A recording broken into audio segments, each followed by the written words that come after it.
tentang kritis dalam penyelenggaraan layanan konseling. Nah, penyelenggaraan layanan konseling merupakan salah satu aspek penting dalam dunia pendidikan, psikologi, maupun dalam bidang pengembangan sumber daya manusia.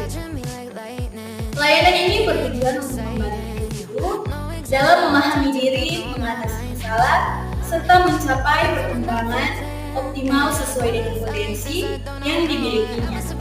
Namun, demikian dalam praktiknya layanan konseling tidak selalu berjalan dengan sempurna.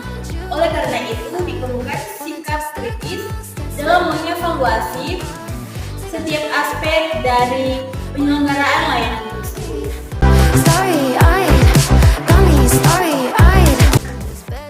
Sikap kritis dalam konteks layanan konseling dapat diartikan sebagai kemampuan untuk menilai, menganalisis, dan mengevaluasi proses konseling secara objektif dan sistematis.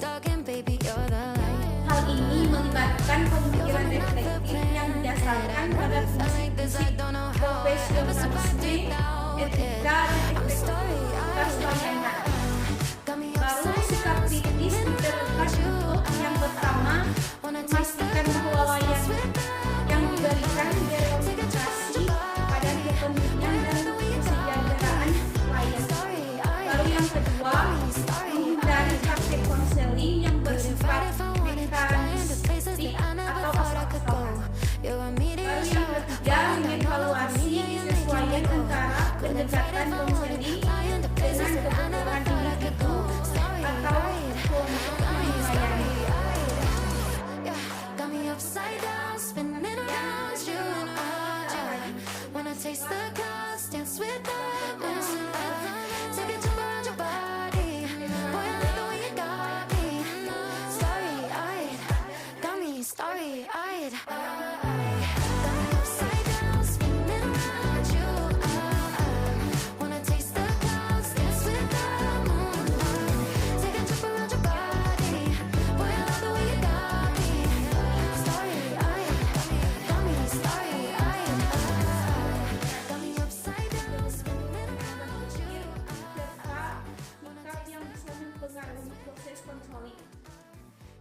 Oleh karena itu, sikap reflektif dan kritis menjadi alat penting untuk meningkatkan kualitas layanan.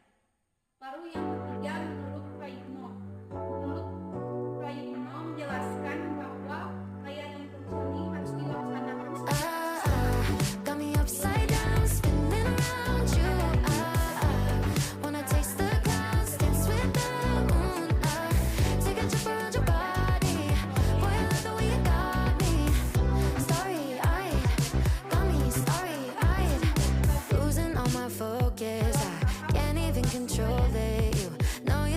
Golden baby get me high, touching me like lightning. Saat ini saya akan menjelaskan mengenai aspek yang dikritisi dalam penyelenggaraan layanan konseling. Penyelenggaraan layanan konseling itu merupakan suatu proses yang bertujuan untuk membantu dan mengenali dan mengatasi masalah yang sedang mereka hadapi. Layanan ini seharusnya berjalan secara efektif, profesional, dan etis.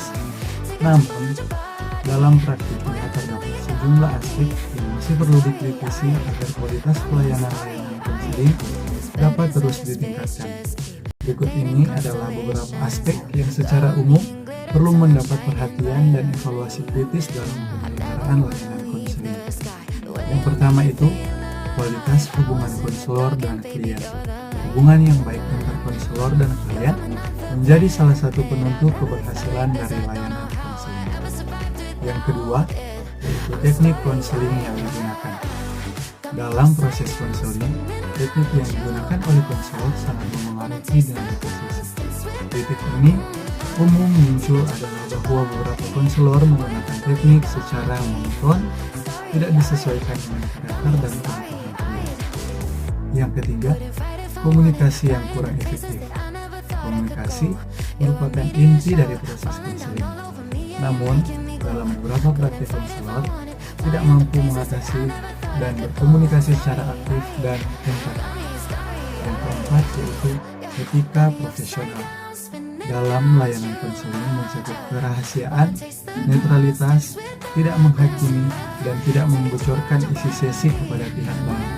Sayangnya, masih ada pelanggaran etika yang terjadi dalam praktik tersebut.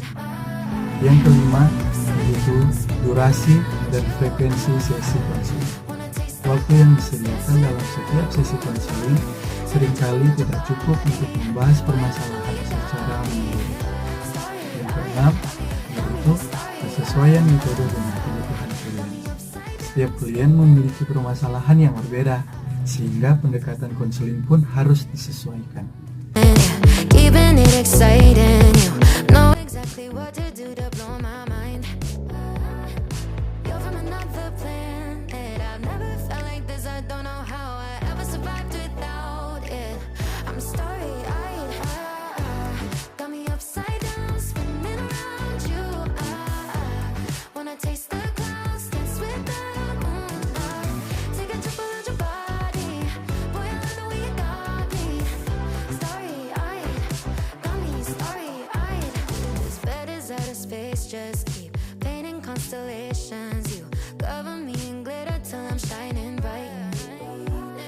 I never wanna leave the sky. The way you made me feel alive. I was in the dark and baby you're the light. You're from another planet. I've never felt like this. I don't know how I ever survived without it. I'm starry-eyed, got me upside down, spinning around you. Wanna taste the clouds, dance with the moonlight. Take a trip around your body, boy, I love the way you got me. Starry-eyed, got me starry-eyed. Couldn't fight if I wanted, flying to places that I never thought I could go. You're a meteor shower, falling down all over me, yeah, you're making me glow. Couldn't fight if I wanted, flying to places that I never thought I could go. Starry-eyed, got me starry-eyed. Yeah, got me upside down, spinning around you. Wanna taste the clouds, dance with the moonlight. Take a trip around your body, boy, I love the way you got me. Starry-eyed, got me starry-eyed.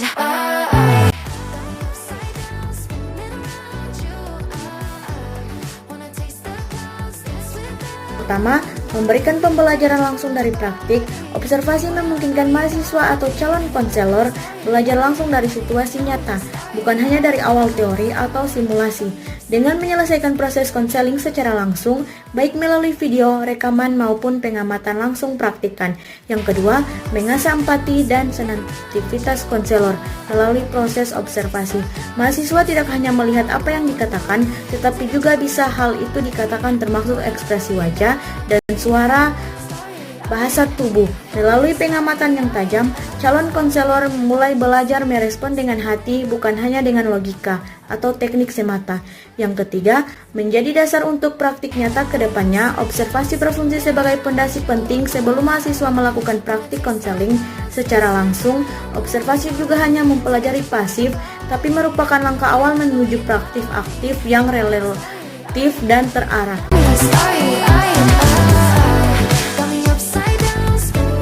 Hasil pembahasan ini menggarisbawahi pentingnya sikap kritis dalam penyelenggaraan layanan konseling yang merupakan aspek fundamental dalam dunia pendidikan dan pengembangan sumber daya manusia.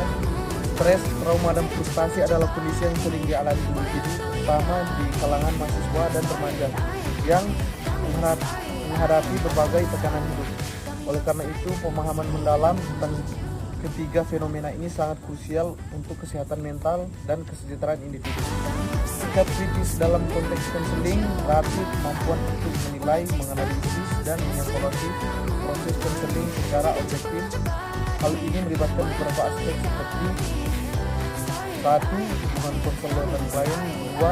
Teknik konseling, 3. Komunikasi yang efektif, 4. Etika profesional, 5. Evaluasi dan tindak lanjut. Kesimpulannya, baik konselor maupun mahasiswa bimbingan konseling perlu terus mengasah kemampuan kritis dan refleksif mereka. Dengan demikian mereka dapat meningkatkan kualitas layanan yang diberikan dan memastikan bahwa mendapatkan manfaat maksimal dari sesi konseling. Melalui pengembangan berkelanjutan dalam praktik konseling, kita dapat menciptakan lingkungan yang lebih mendukung bagi kesehatan mental dan kejiwaan.